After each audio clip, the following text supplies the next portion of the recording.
quelque chose de vivant et non pas de mort. Donc je pense que vous avez des remarques à formuler sur cette transmission patrimoniale. On a dit beaucoup de choses, on a dit que c'était un travail d'équipe, je pense que tout le monde va le confirmer. On a dit qu'il y avait aussi une dimension financière, ça c'est pas négligé non plus. Tous ces éléments, vous les connaissez, vous avez certainement des retours d'expérience à faire sur ce sujet. Donc avant qu'on entame la conférence et peut-être un bonus sur Roland Garros, la 3AF et la DSACOI sur des projets relatifs à Roland Garros, j'aimerais qu'on partage un peu nos points de vue, nos expériences sur le sujet de la transmission des savoirs et des savoir-faire. Merci.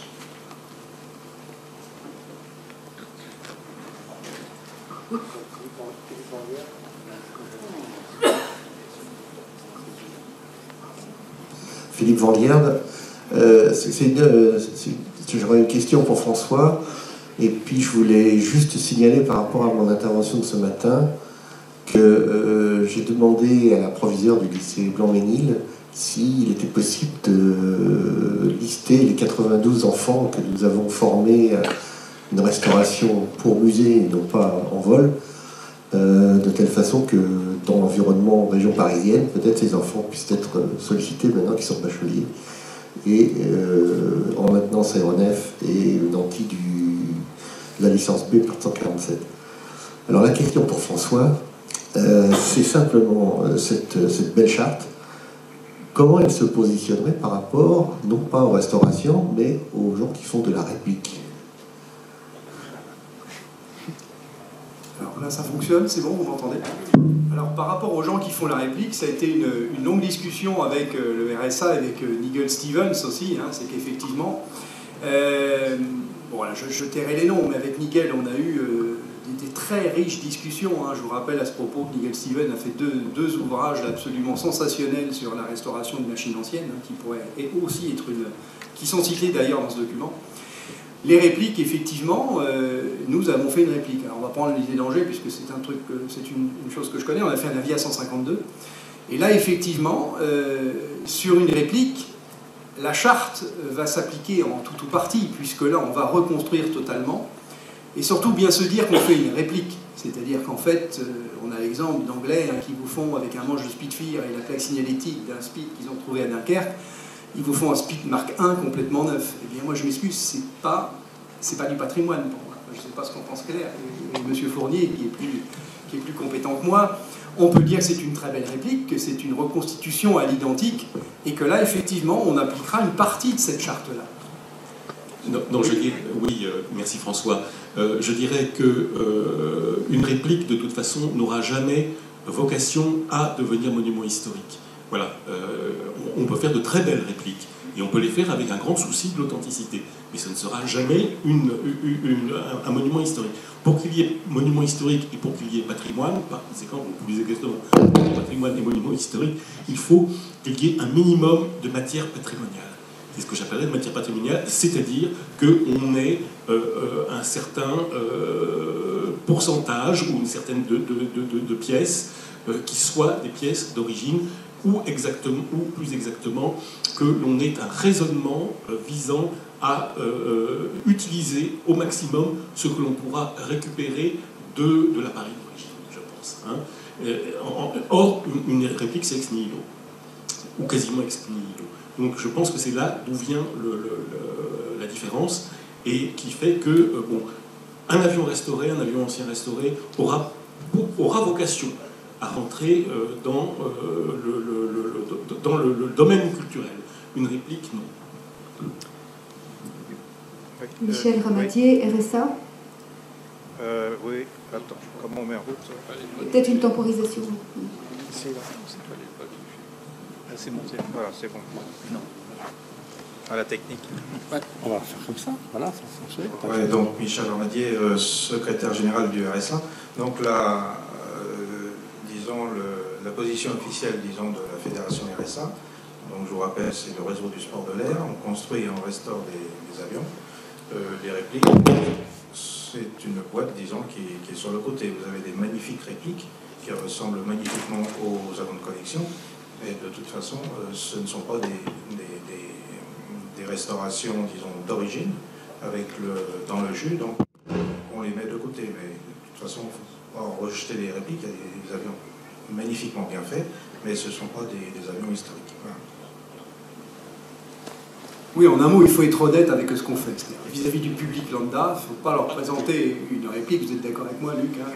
Il faut être très honnête avec ce qu'on fait. Et ça peut aussi donner, l'objectif, c'est aussi de remontrer, la VIA 152, il n'existe plus aucun, et de façon de montrer quelles étaient les technologies de l'époque. Oui, François, si je veux continuer, c'est qu'on a eu, à la fin de la guerre, je pense que tous les casseurs d'avions ont récupéré les tôles d'alu pour faire des casseroles. Donc maintenant, ils s'aperçoivent qu'il y a beaucoup d'avions qu'on voit dans les films, qu'on ne voit plus. Nos jeunes, maintenant, ils savent plus ce qu'est un bloc 152, etc. Donc une réplique est absolument formidable pour montrer à nos jeunes comment c'était. Mais de là à avoir la philosophie et le ressenti et l'odeur d'un avion de collection, personnellement, moi j'avais un T6, donc il y a même des odeurs là-dessus. Plus toutes les années sur lesquelles on travaille, ça fait partie d'une vie. Donc là, c'est totalement différent. Donc réplique dans une boîte, avion de restauration, donc ça c'est absolument ça. Oui, s'il vous plaît, je voudrais participer un peu à ce dialogue. Je suis Jean Molleveau, je suis la commission historique de la FFVV, mais c'est pas à ce titre-là que je parle dans l'instant. Je voudrais faire un petit peu de sémantique, parce que là, on parle de réplique. Moi, je vous poserai la question d'une reproduction. C'est-à-dire que pour moi, une réplique, c'est une machine qui a l'apparence d'une machine ancienne. Mais une reproduction, c'est une machine ancienne qui est fabriquée aujourd'hui. Il y a une différence notable, c'est que la reproduction, elle utilise les plans d'époque, et éventuellement, si on a ce loisir, ou cette possibilité, elle utilise des pièces d'époque, un moteur d'époque, par exemple. Excusez-moi, donc, juste, je me permets d'intervenir. Moi, je suis issue d'un domaine patrimonial un peu plus large.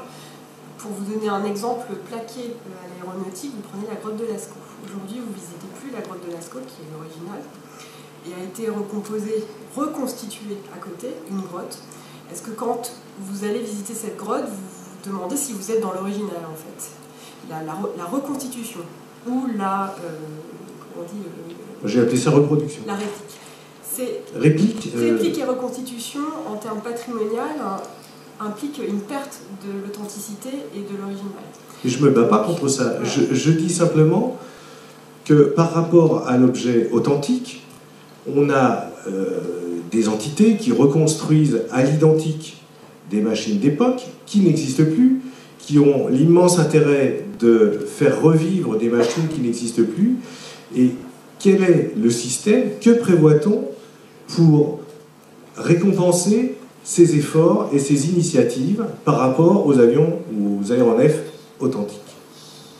Parce que c'est quand même méritant de passer des milliers d'heures à faire une reproduction d'un avion de la Grande Guerre. Je dis ça tout à fait au hasard. Qui plus est avec un moteur d'époque. Donc, y a-t-il un système dans la mouvance patrimoine, culture, etc., qui puisse valoriser la création d'un objet qui sera unique et représentatif d'un passé révolu dont il n'existe plus de traces, sauf cette machine en question? C'est une question que je pose. Tu as l'exemple de Jean, tu as l'exemple de la FAI qui nous a offert le Grand Prix de la FAI pour la VIA 152, qui est, à ton sens, plus une reproduction. Oui, mais tu t'en caches pas. Mais effectivement, moi ce que je dis, enfin je sais pas Claire, je pense que vous êtes d'accord avec moi, c'est qu'il faut être honnête, c'est-à-dire bien dire aux gens, lambda, attention, c'est une machine qui est à 10% d'origine, ou alors qui est une reconstruction totale selon les plans de l'identité. Mais à mon avis, réglementairement... C'est-à-dire que même si vous êtes très intègre dans la reconstitution, si vous allez sur un meeting par exemple où sont présentées une machine restaurée dans les règles de l'art, surtout maintenant sous charte UPAV, etc., et que vous avez quelqu'un qui présente un modèle neuf en fait, en public, quelle est la position du public? Que voit-il en fait? Est-ce que vous les trompez pas un peu? Est-ce que vous n'avez pas la sensation de tromper les yeux? Je crois que le public, il s'en fout un peu. Dans un meeting aérien, dans un meeting aérien, le public, il vient au spectacle. Et donc, il voit une reproduction, par exemple, d'un combat aérien de la Grande Guerre. Peu importe que le stand soit bidouillé pour ressembler à un SE5. Ce qui intéresse le public... expérience, les questions portent sur l'originalité du bien souvent. Hein. Les gens veulent savoir ce qui est authentique. Mais pas dans un meeting aérien. Si, quand les machines sont statiques, les questions viennent sur ces problèmes. Enfin, dans ma question, il ne s'agissait pas de dissimuler le fait que ce soit une reconstruction. Il ne s'agissait pas ça. Ma question, c'était que fait-on? Alors, effectivement, ici, on parle de patrimoine, de valorisation d'un patrimoine, c'est très clair, mais la reconstitution d'un objet totalement disparu, totalement oublié, que fait-on pour la valoriser? C'est ça ma question. Luc Fournier, tu veux répondre? Oui. Non, merci. En attendant la réponse, je me permets juste de signaler dans le sens de gens qui, effectivement, il y a une association qui s'appelle Réplicaire qui est en train de reconstruire de Watine 551 qui a existé mais qui malheureusement n'a pas volé, il a été détruit par les Allemands avant la guerre. C'est pourtant un travail de recherche par rapport à l'authentique. Et c'est très clair que ce n'est pas tromper le client. On annonce clairement qu'effectivement c'est une reconstitution et pour autant ça génère des passions et ça demande un travail énorme. Alors moi je dirais qu'on peut s'inspirer un petit peu de toutes les réponses, de toutes les interventions qui viennent d'être faites.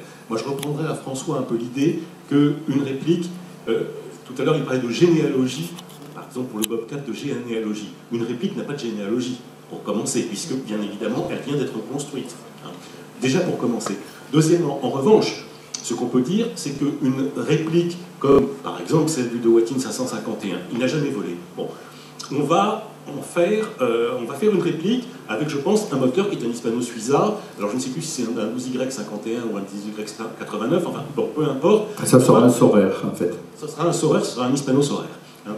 Donc, je pense qu'on a peut-être des enseignements à tirer de cette réplique, parce que cet avion n'a pas volé en 1940, il ne volera donc dans les années à venir, mais par contre ce serait intéressant de voir, au fond, qu'est-ce que cet avion présente comme caractéristique, et est-ce qu'il aurait été un opposant valable aux avions allemands de l'époque. Bon, mais je pense qu'il faut plutôt le voir comme ça, au niveau de la valeur est plutôt dans celle-là. Simplement, au niveau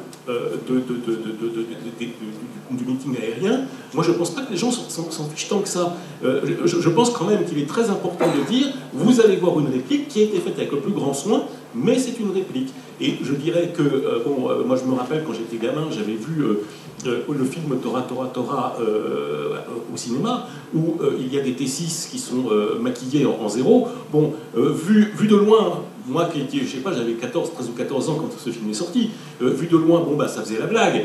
Mais maintenant quand j'ai revu les photos, maintenant que je suis grand, eh bien je peux dire que j'ai vu tout de suite les différences, et bon, je ne pense pas que ce serait intéressant et valable d'un point de vue culturel de dire vous avez devant vous un zéro. Non, c'est pas un zéro, ça ne le sera jamais.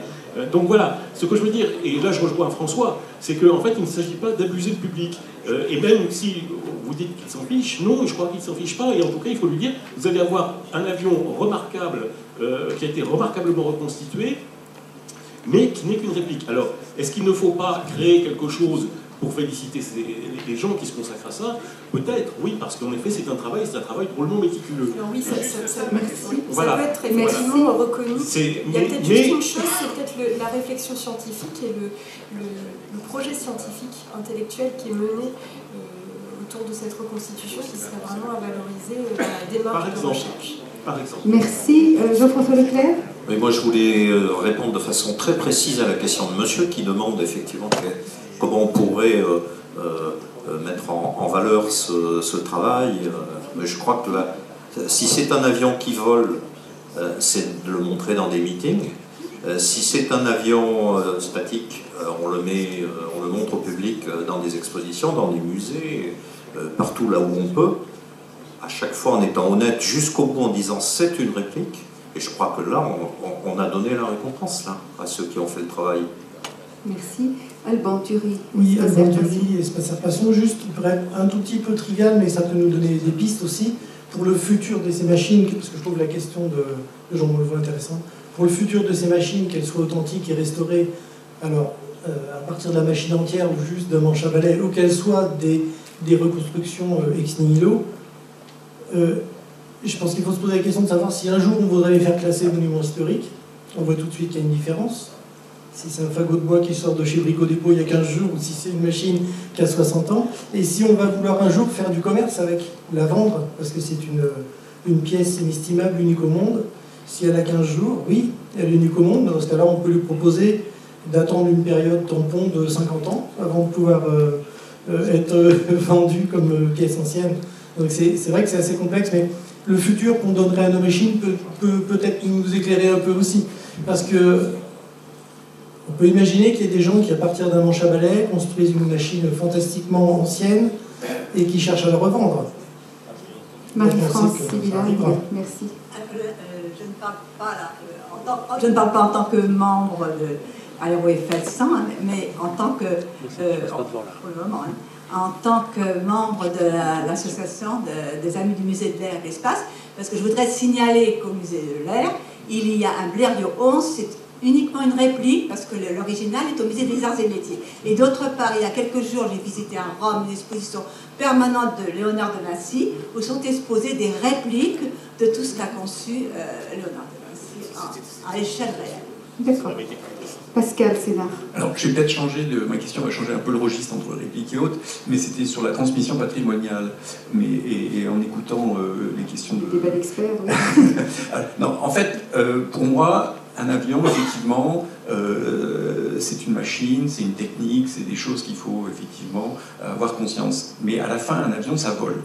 Et pour voler, le designer, enfin le concepteur, en bon français, le concepteur a prévu des qualités de vol. Et ma question, c'est de dire, y a-t-il aujourd'hui quelqu'un ou des réflexions qui sont posées sur comment on peut passer le patrimoine des qualités de vol de tous ces avions? Parce que finalement, je vous écoutais, tous ces mécaniciens qui sont dessus, qui essaient de retrouver la bonne pièce, remonter à l'identique, la pièce à l'autre, mais à la fin, l'avion, il a été conçu pour voler. Et il volait d'une certaine façon, et on ne pouvait pas faire tout ce qu'on voulait avec. Et que ça, c'est quelque chose, pour moi, je m'interroge, est-ce qu'aujourd'hui, il y a une réflexion, quelqu'un a pensé, dire, mais comment peut-on retransmettre que ces avions ne volaient pas comme volent les avions d'aujourd'hui? Alors là, je crois que c'est une intervention, vous faites une intervention très intéressante, parce qu'en effet, il y a deux choses.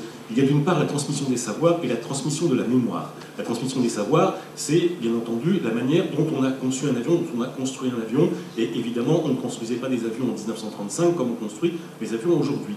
Deuxièmement, il y a la mémoire des hommes. Je dirais donc les gens qui ont animé, parce que pour un vol d'aéronef, il y a combien d'heures d'ateliers, de vérification, etc. Mais je dirais que là, peut-être, il y a eu en France quelque chose qui était le fait que, moi qui appartient au ministère de la Culture, c'est quelque chose que je constate tous les jours, en fait, on a trop longtemps considéré le patrimoine technique sous l'angle uniquement technique et ingénieur, et non pas sous l'angle humain. Hein. Pendant trop longtemps, c'est-à-dire, au fond, un avion, il avait telle caractéristique, et puis c'est tout. Mais il n'y avait pas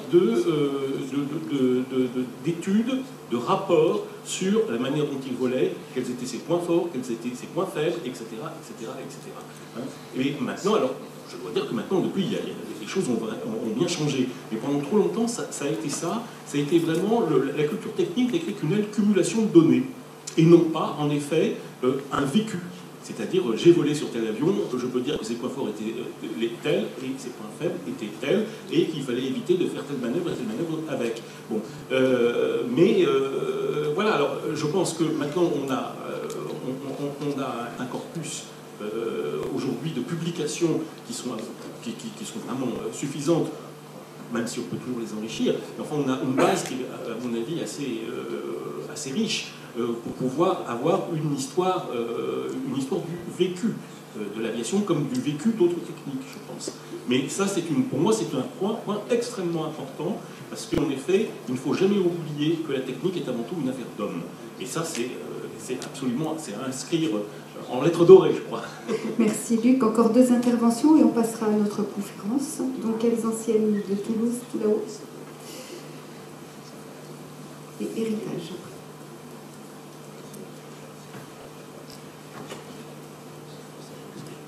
En attendant, je signale que les qualités de vol, il n'y a pas qu'un aspect humain, mais aussi un aspect technique. Absolument, mais il y a les deux. C'est ce qu'on a dit. Bonjour à tous, donc Nicolas Zalbaindi, je suis coordinateur technique aux Ailes Anciennes Toulouse. Je vais juste prendre une autre casquette, le temps de répondre sur les répliques. Je vais prendre la casquette de réplicaire, dont je suis membre également. Le De Wattin 551, c'est un avion qui n'a jamais volé.